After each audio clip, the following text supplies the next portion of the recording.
Good morning, it's Lee here, and today we're doing a walk from Matlock. Check these views out already, absolutely stunning. We're just passing the Burnham Inn in, I think this is Upper Hackney, on Hackney Road. So we're going to head along this road down into Ladygrove near Two Dales, and then we're going to head up Sydnope Brook and check out the man-made reservoirs there and the old dam. And there's a cave there as well, which we'll go and check out, which I guess must have been an old mine.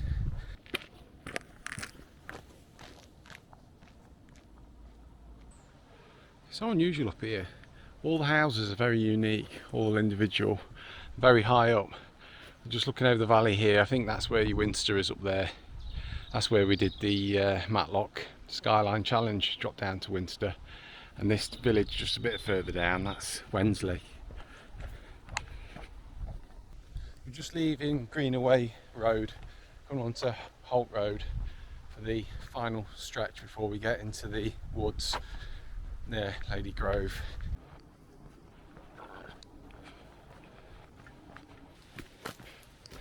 This village down here, I think it's called Two Dales.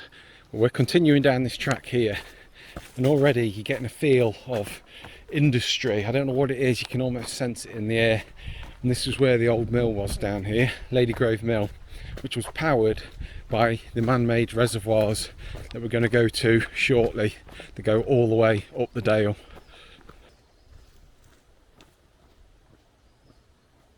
I was having a quick look at this place online before I came out this morning, and apparently there's a man-made goit which diverted water high up above the mill. I think this might be it, this trench here. It looks pretty man-made to me. So we're still heading down to Ladygrove. That's where I was before up there. I think the goit's on the other side. It's interesting here, look at this old gate. Why was this here? You know, where was it leading to? Was the buildings up here? I don't know. I mean, there's this pretty elaborate gritstone pillar to hold the gate.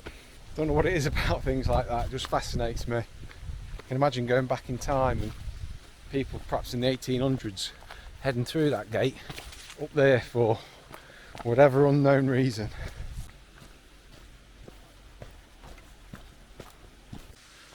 This is the first of the dams in the man-made reservoir here. Let's have a look over here.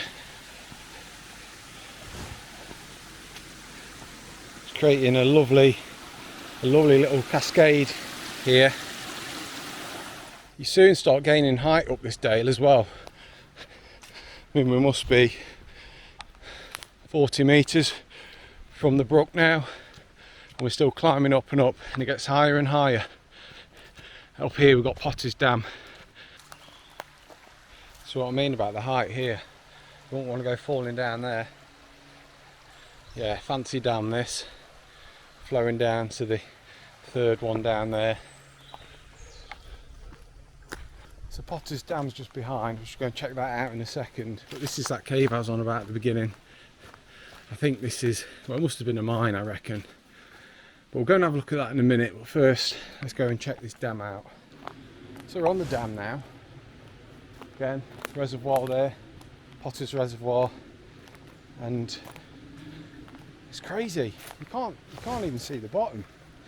Looking down there through those trees, all this would have been built up, I think, in the 1700s, 17 or 1800s. Little fire pit here. But yeah, what an incredible place. There's these concrete blocks here. I mean, these are just the remains of what was once here, I guess. Got no idea what these were for. I got the torch out.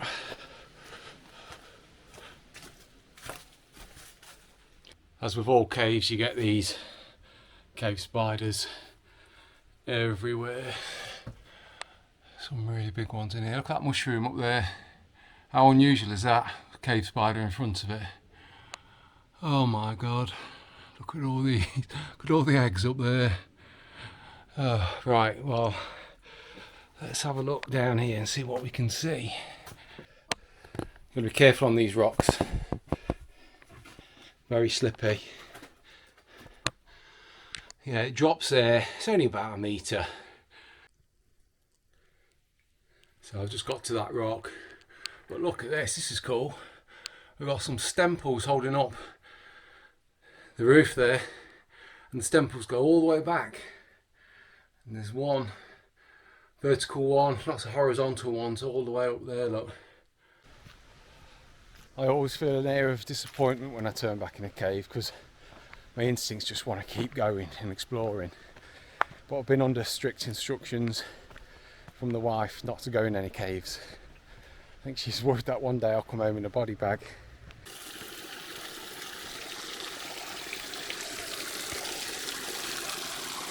I think this was actually part of the Sydnope Manor estate, these gardens, so they planted a lot of ornate trees.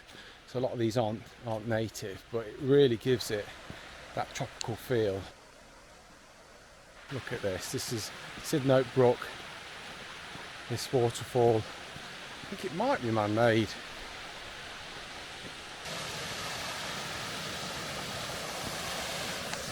You can see down here, just at the foot of the waterfall, there's some like steps.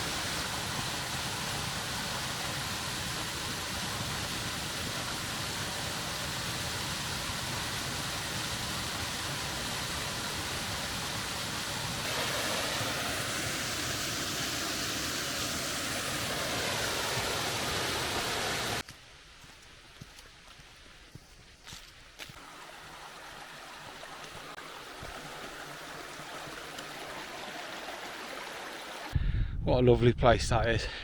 Opening out now, all these expansive woods. I think this is Farley Wood up there, used mainly for logging, I think.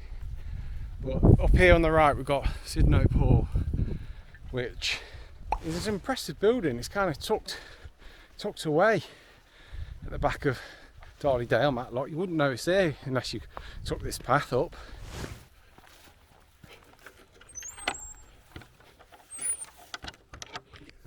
Right, so we've got through the cow field. Oh, a little bullock here, look, a couple of them. Yeah, he's a big boy, that bull there. This is Sydnope Farm, and then to the left is Sydnope Lodge, which is a beautiful building in its own right. I mean, you've got Sydnope Manor, but this is stunning as well. A unicorn and a lion on the back gate here.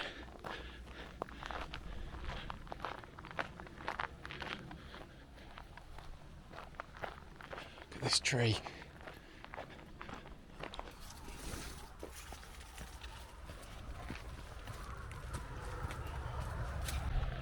Yeah, you know there's a bit of money in the area when you get stone walls like this. Look at those beautiful carved coping stones on the top. Part of the Sydnope estate.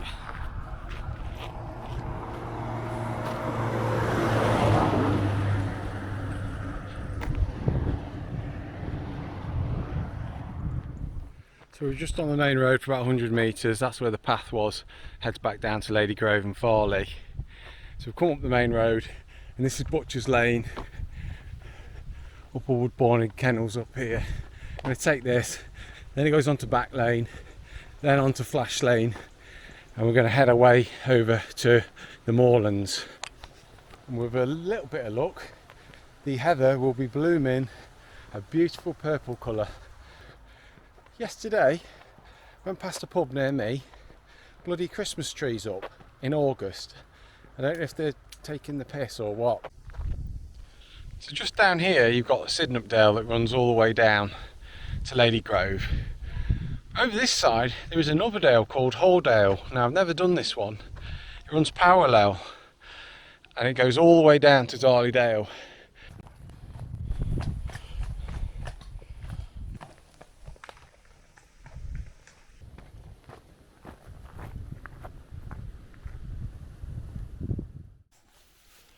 So, talking of Christmas earlier, looks like there's a plantation up there, Christmas trees, and some that have made it into this field.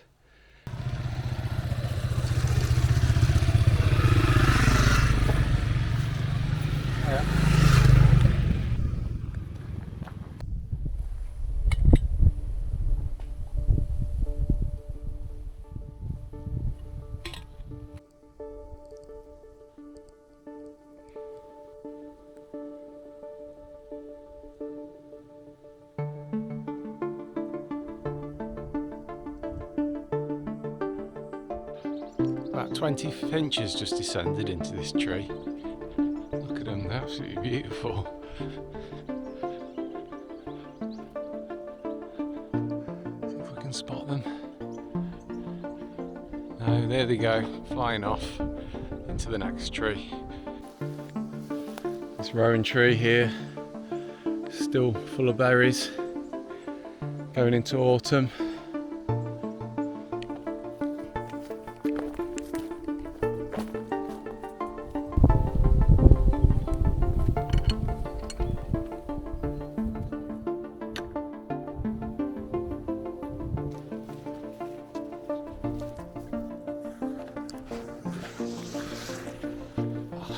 Squeeze that one.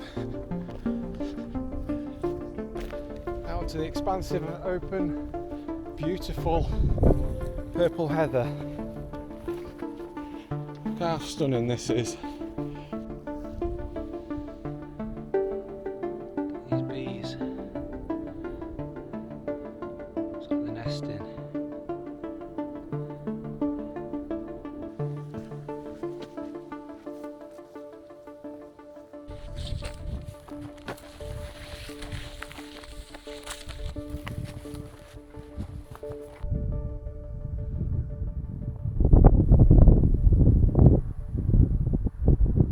Just seen a lizard in this cairn, there it is. Just see it down there between the rocks. So we're continuing onto this wall here. I think this is Chesterfield Road. We've got to be on the road for 400 metres till we get further down, then we're going to cut back along the moors and then drop down into the edge of Darley hillside. Fascinating, the peaks, because around here you've got a lot of grit stone which goes all the way up to sort of Chatsworth, and then you've got your edges like Baslow, Kerber, Froggatt, Stanage. It's all grit stone. It kind of loops round this plateau over here of limestone. So over here, your Harbour Rocks and beyond, it's all limestone. That's your limestone plateau. So just coming off this moorland, heading onto the main road. Just on the other side of the road is Rags Quarry, I think it's called. What's interesting is, just get out the wind a bit, on the OS maps from the 1880s, that quarry was there then, which is quite incredible to think, really. So we'll go and have a little look around, and it's probably not a lot to see, but it's worth having a look while we're passing by. We're going to go over there shortly to have a look to see if we can find some cairns that go back to Neolithic times or early Bronze Age. Now that's one to get your head around, isn't it? There were people roaming these moors 4,000 years ago. Oh, what a beautiful little place. Little pond down here. Waste rock. There's an old kettle down there. I bet you've had a few people camping here, wild camping. It's a perfect spot, sheltered from the elements down here.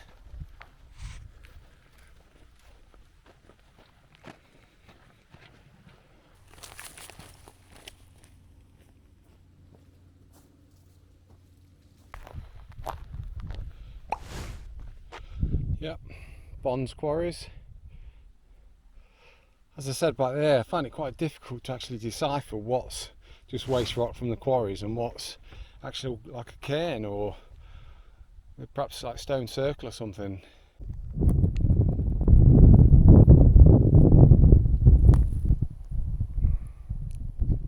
Look at this view. This is what it's all about. Getting out here in nature, lapping it up.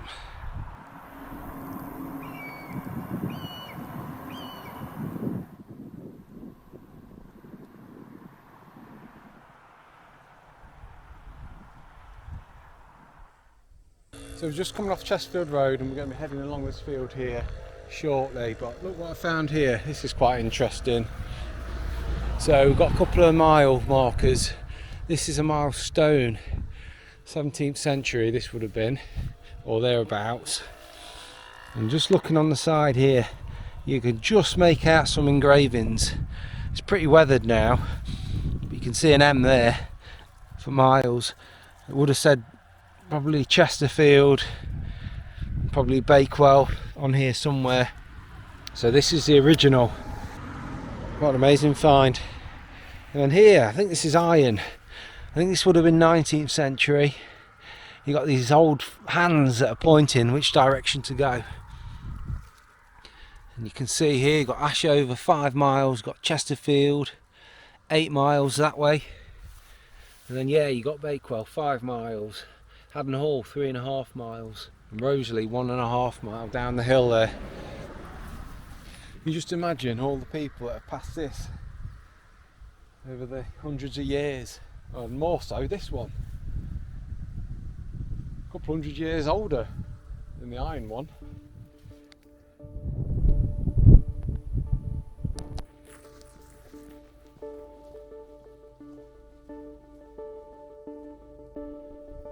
You can just see on the top of this ridge here, there's a trig, top of a trig just poking out.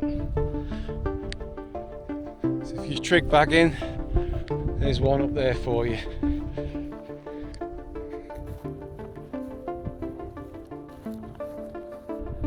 It's wonderful. So yeah, you got Rowsley down here. You got Yorgreave cutting up in the valley there, over Haddon up there. Stanton Moor over here. Just around this corner you've got Chatsworth, Bakewell in the distance.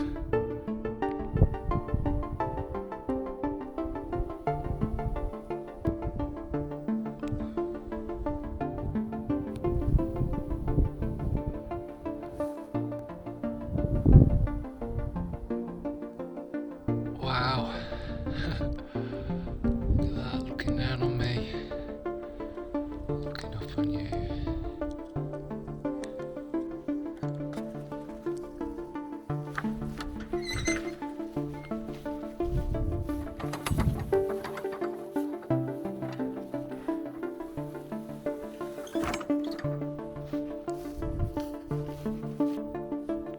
There's some nice diversity in this area.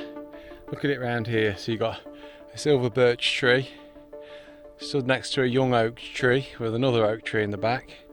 You got ferns, you got wild gorse, you got blackberries, you got, I don't know what this is, some sort of balsam. It's just beautiful, brimming with colour. And yeah, some heather nestled in just for good measure down there. So we're going to take this public bridleway down rather than going through the houses. So we've got a problem. Footpath closures. So this scrubland here used to be the old Rowsley sidings, and you used to have several tracks all laid across up to the main track at the end there.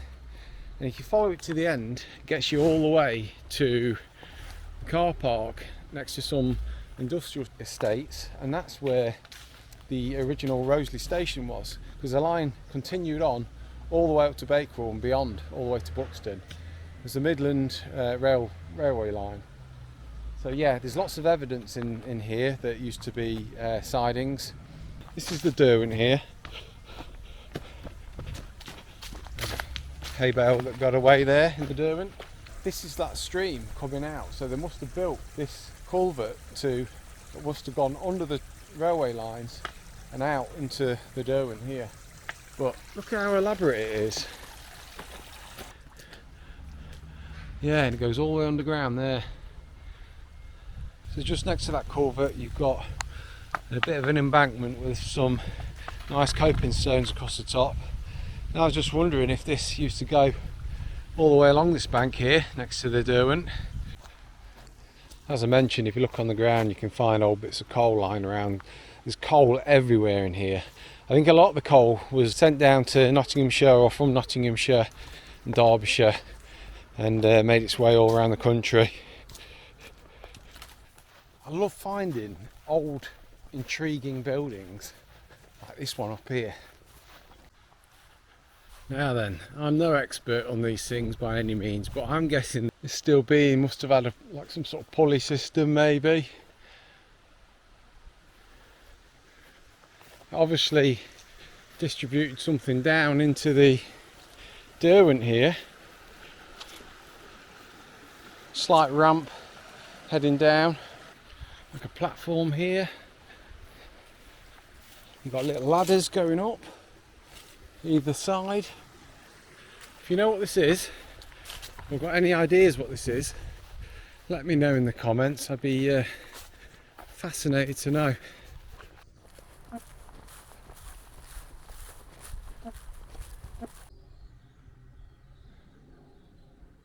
Churchtown. Let's go and have a little look at this yew tree as we're passing.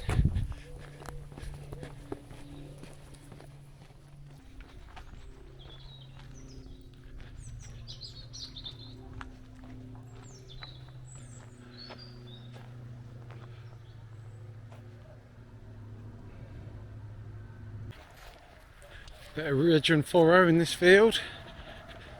That old medieval farming technique of ploughing the land. So just looking in front, this is where we were at the beginning of the walk. This is Upper Hackney. Down here you got Ladygrove and then two dales, and we cut through that valley down there. That's where the reservoirs were and Potter's Dam. We came all the way over the tops and round the backs there. This one's Dale that drops down into Darley Dale. So yeah, we went all the way over the tops, over the moors, around the back, dropped down, and then made our way along the valley floor. We're just continuing on now to the railway line. I've just seen the train go by, the Peak Rail. It's gone 4 o'clock, so that's probably it now for today, so we won't get to see it. We're just going to head all the way back to Matlock. Look at all these swallows. Oh wow, look at this. This is a spectacle.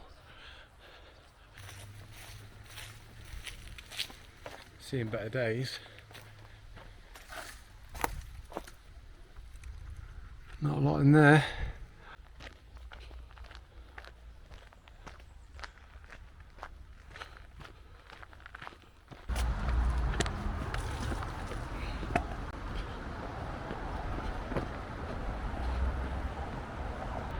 Alrighty then, back at Matlock now. I'm just going to pop into Sainsbury's, get myself some tea for tonight. That's it, the walk's done. It's been absolutely brilliant. I've loved it, as I always do. Hope you enjoyed it if you stayed to the end, and I'll hopefully see you again on the next one. Bye for now.